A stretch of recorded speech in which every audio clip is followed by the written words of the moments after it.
जय हिंद फ्रेंड्स, स्वागत है आपका बीपीएससी वाले भैया यूट्यूब चैनल पे। आज हम लोग शुरू करते हैं जीएफआर 2017। पहला है इंट्रोडक्शन। इंट्रोडक्शन से शुरू करते हैं हम लोग। रूल 1 कहता है short title and commencement. These rules may be called General Financial Rule 2017 and they shall come into force at once and shall be applicable to all central government ministries and departments, attached and subordinate bodies for General Financial Rule 2017। ये सभी government department ministry पे applicable होंगे, साथ में इनके जो subordinate bodies हैं उन पर भी अप्लीकेबल होंगे और इनको जीएफआर 2017 कहा जाएगा। The provisions contained in GFR are deemed to be applicable to autonomous bodies except to the extent the bylaws of an autonomous body provides for separate financial rules which have been approved by the government। ये कह रहा है कि government पे तो applicable होगा ही होगा, government department और उसके सबऑर्डिनेट पर जो होगा ही होगा, बट उसके साथ साथ ऐसे ऑटोनोमस बॉडीज पे भी अप्लीकेबल होगा जिनका अपना सेपरेट अलग से कोई फाइनेंशियल रूल्स नहीं बना हुआ है। ठीक है, अगर उनका अपना सेपरेट फाइनेंशियल रूल है तो उस पर अप्लीकेबल नहीं होगा। अगर नहीं बना हुआ है तो ये जीएफआर 2017 उस पर अप्लीकेबल होगा। ठीक है, और ऑटोनोमस बॉडी जो सेपरेट फाइनेंशियल रूल बनाएगा उसका अप्रूवल गवर्नमेंट से होना चाहिए। अगर नहीं है, उनका अपना बायलॉज नहीं बना हुआ है फाइनेंशियल रूल से संबंधित, तो उस पर भी जीएफआर 2017 एप्लीकेबल होगा। रूल 1 कहता है। अब बात करते हैं हम रूल 2 की। रूल 2 डेफिनेशन है, परिभाषा है। अब ये परिभाषा क्या कहती है उसको जानते हैं। In these rules unless the context otherwise requires. Rule 2 का सब क्लाउज 1 है, उसमें अकाउंट ऑफिसर के बारे में कहा गया है। रूल 2 सब क्लाउज 1 में अकाउंट ऑफिसर है। रूल 2 सब क्लाउज 2 में एडमिनिस्ट्रेटर की चर्चा की गई है। उसी प्रकार रूल 2 सब क्लाउज 3 में एप्रोप्रिएशन की चर्चा की गई है। ट्रिपल ए यहाँ पे हो गया। और रूल 4 में ऑडिट ऑफिसर की चर्चा की गई है, यानी कि 4 टाइम ए आया है। 4 टाइम ए याद रखना है आपको। अब यहाँ पे कॉन्सेप्ट एक डेवलप करते हैं। कॉन्सेप्ट कहता है ये कि रूल 2 और सब क्लाउज 1, सब क्लाउज 2, सब क्लाउज 3 एंड सब क्लाउज 4, ये जो 4 सब क्लॉज हैं इसमें सब में पहला अक्षर ए आया है, यानी कि 4 ठो ए। तो पहला ए कहता है अकाउंट ऑफिसर के बारे में, यानी कि ए सी। ए के बाद क्या आता है सी, यहाँ पे रीजनिंग के तरीका से देखेंगे। और दूसरा में बोलता है एडमिनिस्ट्रेटर के बारे में, यानी कि ए डी, सी के बाद डी आता है, यहाँ देख रहे हैं। उसके बाद थर्ड बोलता है एप्रोप्रिएशन, तो डी के बाद यहाँ पर पी आ गया। ठीक है, थर्ड। और चौथा है ऑडिट ऑफिसर। और ए के बाद जो यू आता है, ए के बाद जो यू आता है वो पी के बाद आता है। तो आप ये जो सेकेंड अक्षर है उससे आप इसको सीरियल वाइज कर सकते हैं सेकेंड अक्षर से, क्योंकि पहला अक्षर तो ए ही है, सब में ए है। तो यहाँ पर जो सेकेंड अक्षर है रीजनिंग के तरीके से इसको आप सीरियल में क्रम में सजा सकते हैं।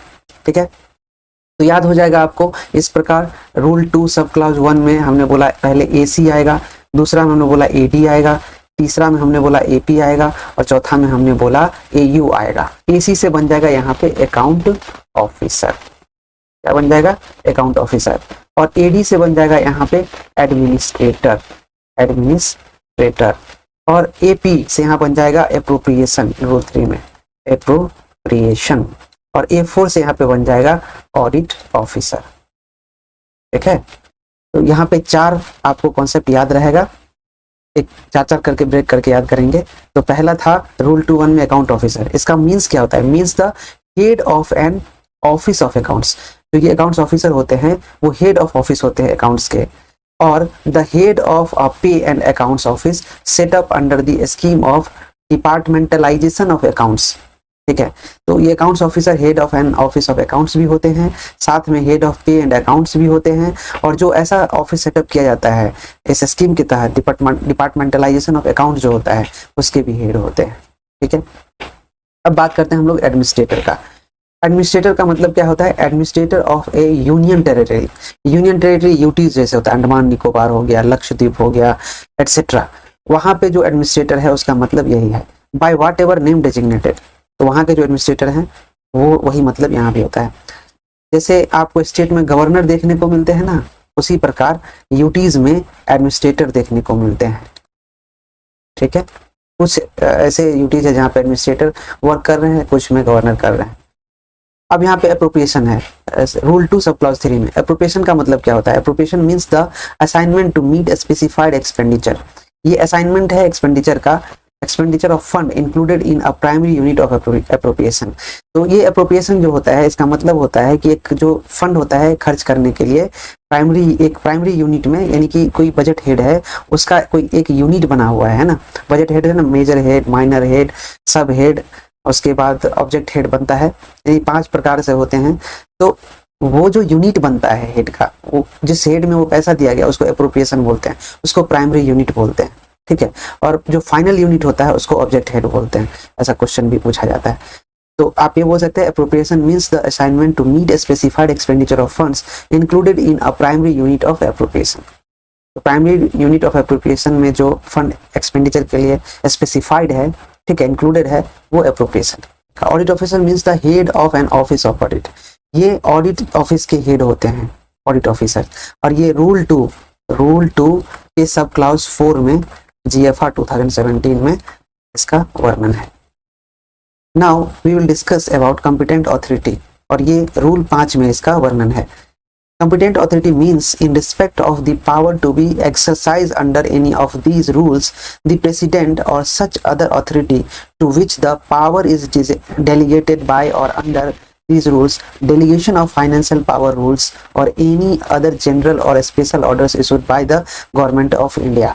तो यहाँ पे कहने का मतलब है कि जो competent authority है, जो पावर को एक्सरसाइज करते हैं, उनको competent authority बोला जाता है, और वो होते हैं प्रेसिडेंट, ठीक है, जिनके अंदर ये पावर एक्सरसाइज किया जाता है, कॉम्पिटेंट अथॉरिटी कहलाता है। कॉम्पिटेंट अथॉरिटी का मतलब होता है प्रेसिडेंट, और वैसा अथॉरिटी जिसको डेलीगेट किया गया है उस पावर को एग्जीक्यूट करने के लिए, ठीक है, जिसके अंदर delegation of financial powers delegated है, और कोई ऐसा स्पेशल ऑर्डर के थ्रू उसको ऑथराइज्ड किया गया है, उसका मतलब होता है कॉम्पिटेंट अथॉरिटी। लेकिन ये डायरेक्ट जुड़ा हुआ प्रेसिडेंट से है, और इसी पावर को डेलीगेट किया जाता है किसी ऑफिसर्स में, किसी अथॉरिटी में, उसको कॉम्पिटेंट अथॉरिटी कहा जाता है।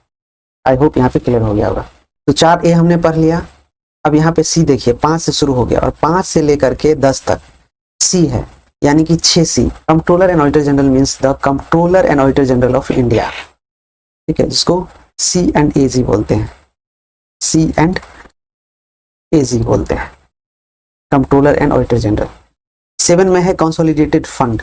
Consolidated fund means the consolidated fund of India referred to in Article 266 subclause 1 of the Constitution। यानी कि जो हमारा संविधान है उसके अनुच्छेद 266 सब क्लॉज 1 में जो लिखा गया, वर्णित है, वो कंसोलिडेटेड फंड के बारे में लिखा गया। तो ये पूछा जाता है ऑब्जेक्टिव में कि किस आर्टिकल में कंसोलिडेटेड फंड के बारे में है, तो हम बोलेंगे 266(1), ठीक है, आर्टिकल 266(1) में कंसोलिडेटेड फंड है। और वहीं पे रूल 2 का सब क्लॉज 8 कहता है कॉन्स्टिट्यूशन के बारे में। इसका मतलब होता है कॉन्स्टिट्यूशन ऑफ इंडिया, भारत का संविधान। इस संविधान कहने का अर्थ वही है जो भारत के संविधान से मिलता है।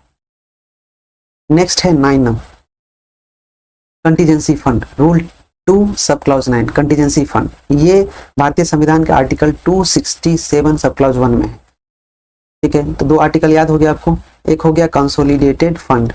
कंसोलिडेटेड फंड किस आर्टिकल में है? आर्टिकल 266 सब क्लॉज 1, ठीक है। और कंटीजेंसी फंड किस में है?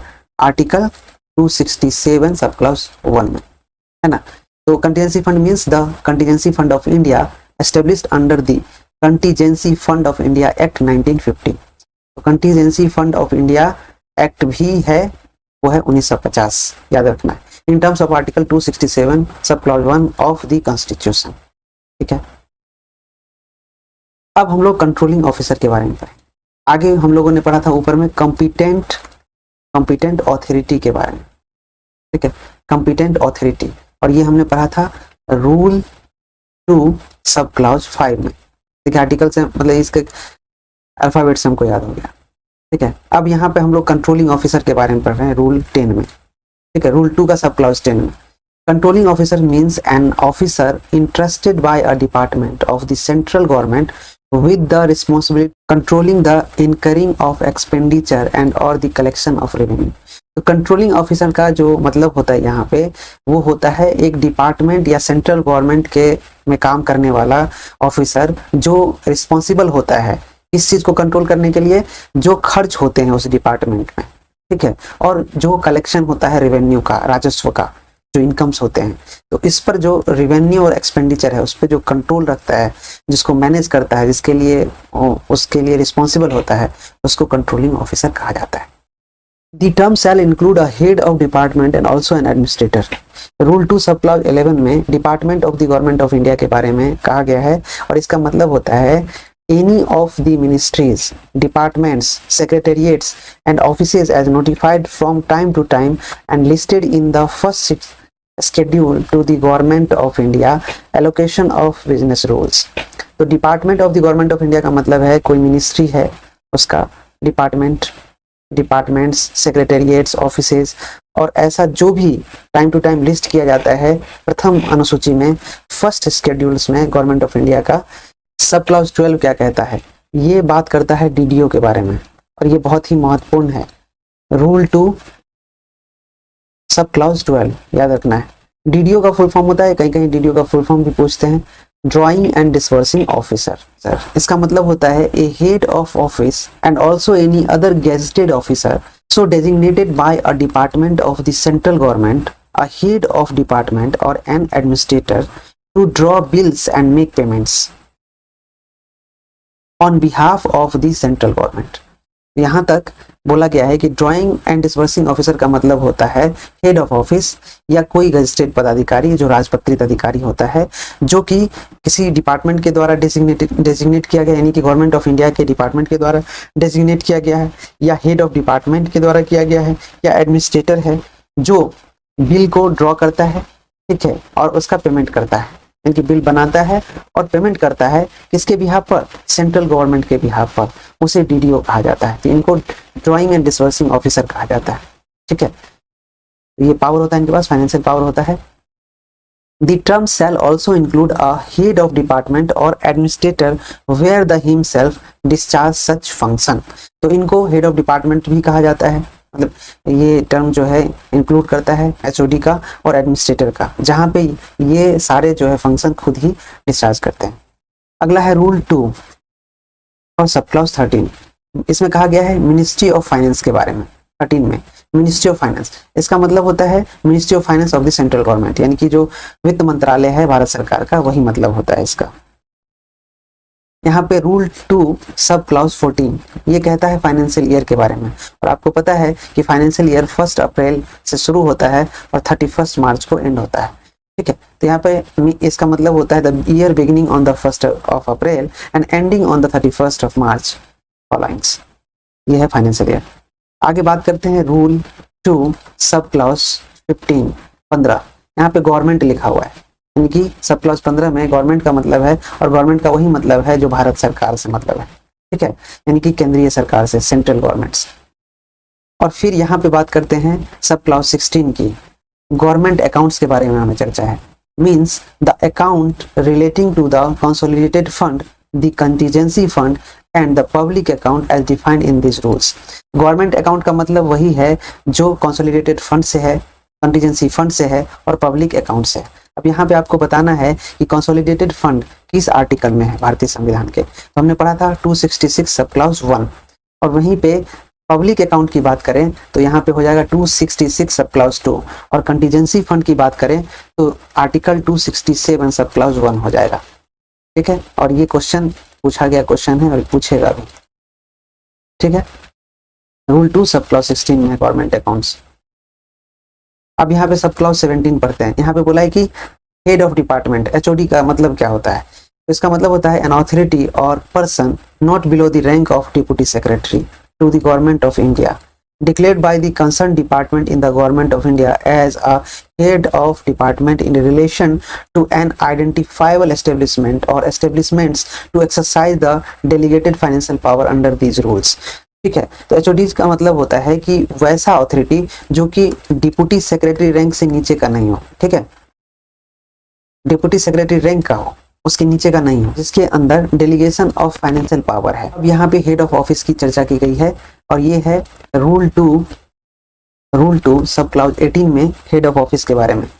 इसका मतलब होता है a gazetted officer declared as such in the delegation of financial power rule and any other authority declared as such under any general or special orders by the competent authority। तो यह कोई भी राजपत्रित अधिकारी होते हैं जिसके अंदर डेलीगेशन ऑफ फाइनेंशियल पावर के द्वारा डिक्लेयर किया जाता है, ठीक है, और ऐसा कोई ऑथोरिटी, ठीक है, जो स्पेशल ऑर्डर के द्वारा कॉम्पिटेंट अथॉरिटी के द्वारा ऑथराइज किया जाता है, उसको हेड ऑफ ऑफिस कहा जाता है। बात करते हैं 19 का, रूल 2 सब क्लाउज 19। इसमें लोकल बॉडी की चर्चा की गई।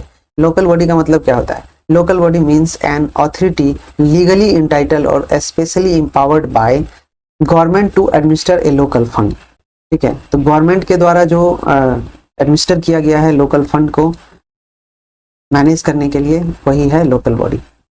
अब लोकल फंड 220 में किया गया चर्चा, रूल 2 सब क्लॉज 20 में लोकल फंड के बारे में कहा गया। इसका मतलब होता है local fund define in rule 652 of the treasury rule. जो ट्रेजरी रूल है, ट्रेजरी रूल में जो वर्णन किया गया है लोकल फंड के बारे में, उसका मतलब यही होता है। तो रूल 652 652 में, ट्रेजरी रूल का 652 है, उसमें लोकल फंड का जो परिभाषा है जीएफआर 2017 में, उसका मतलब भी वही है। अब बात करते हैं नॉन रेकरिंग एक्सपेंडिचर का। नॉन रेकरिंग एक्सपेंडिचर, इसका मतलब होता है expenditure other than recurring expense. 2 का सब क्लाउज 22, इसमें प्रेसिडेंट की चर्चा है और प्रेसिडेंट का मतलब वही होता है जो प्रेसिडेंट ऑफ इंडिया का मतलब होता है। इसका मतलब होता है primary unit of appropriation referred to in rule 8 of the delegation of financial power rules.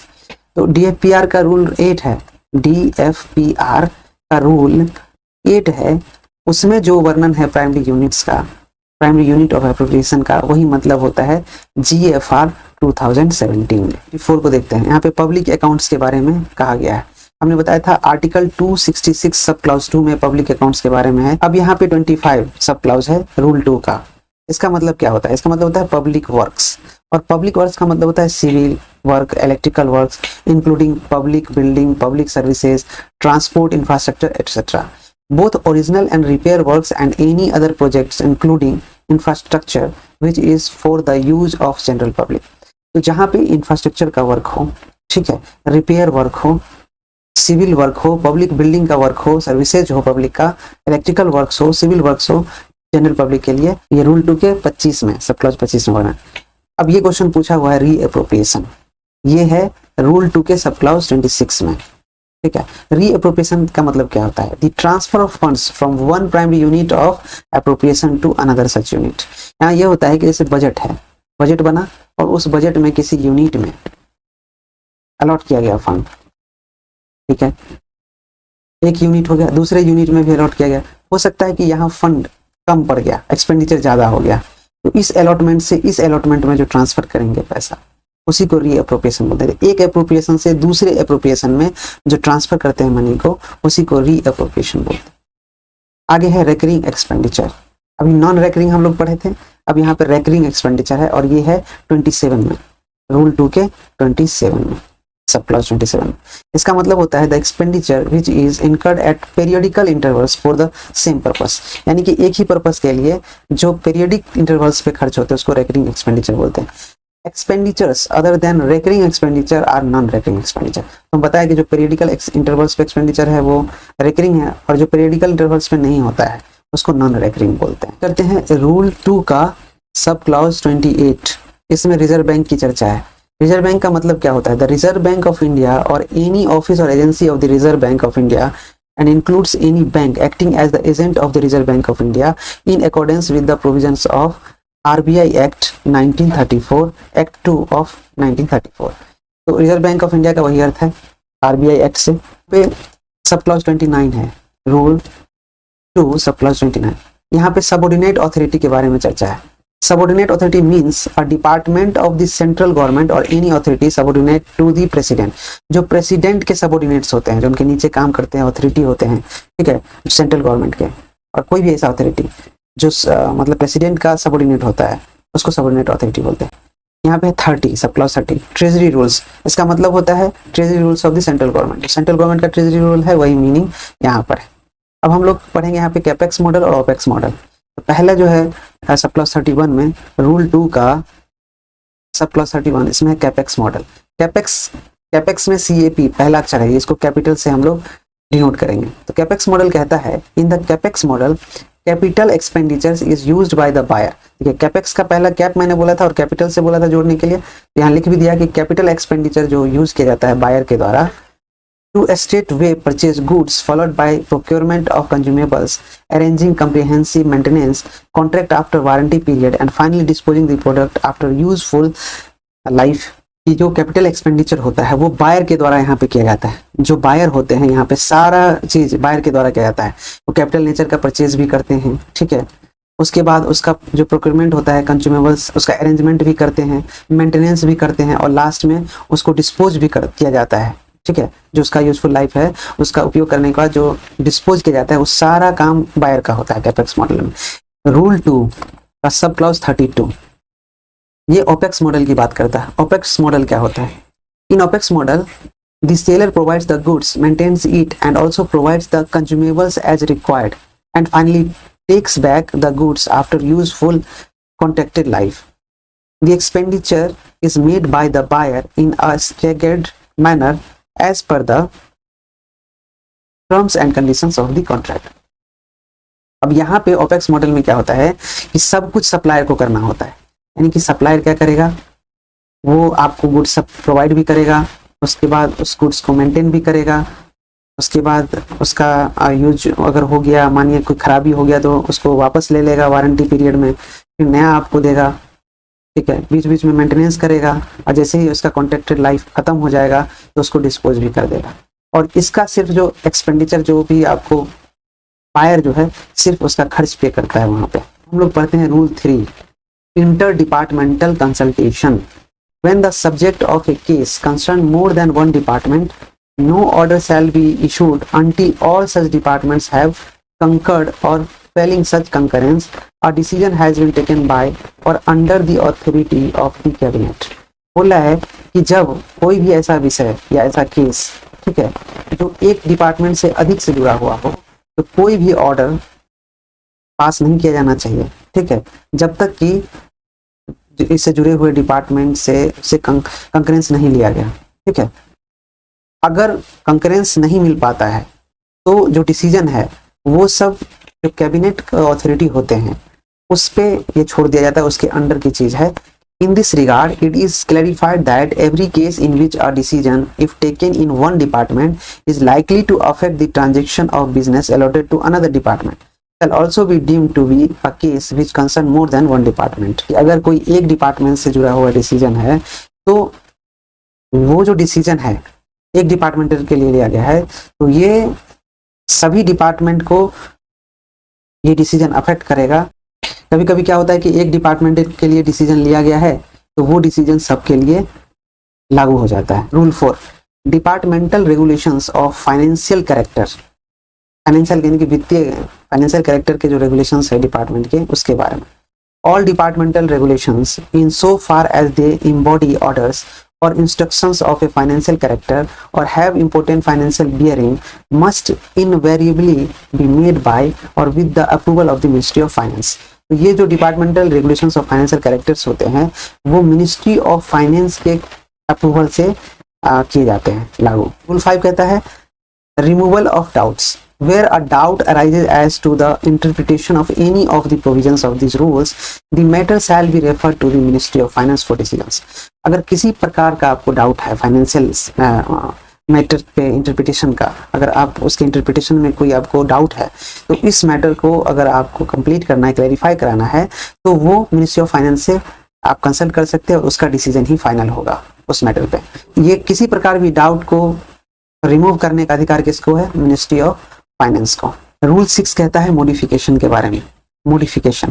Modification यहाँ पे रूल 6 का सब क्लॉज 1 है। The systems and procedures established by this rule are subject to general और special instructions orders which the ministry of finance may issue from time to time. तो जो system और procedure establish किया गया इस रूल के द्वारा ठीक है, वो जनरल या स्पेशल इंस्ट्रक्शन है या ऑर्डर है, वो सब मिनिस्ट्री ऑफ फाइनेंस के द्वारा टाइम टू टाइम इशू किए जाते हैं और उसमें मॉडिफिकेशंस किए जाएंगे। इस सारे रूल में GFR 2017 जो मॉडिफिकेशंस की बात कहती है उसमें मिनिस्ट्री ऑफ फाइनेंस का रूल बहुत बड़ा होता है। और यहीं पर रूल 6 का सब क्लॉज 2 क्या कहता है, the systems and procedures established bye these rules may be modified by any other authority only with the express approval of the Ministry of Finance। any other authority के द्वारा भी अगर modification किया जाता है तो वो अप्रूवल किसके द्वारा लेना होगा, उसको मिनिस्ट्री ऑफ फाइनेंस के द्वारा। अब नेक्स्ट चैप्टर 2 है general system of financial management, और ये शुरू हो जाता है रूल 7 से। ये नेक्स्ट वीडियो में करेंगे। तो ओके, यहाँ तक के लिए थैंक यू, धन्यवाद।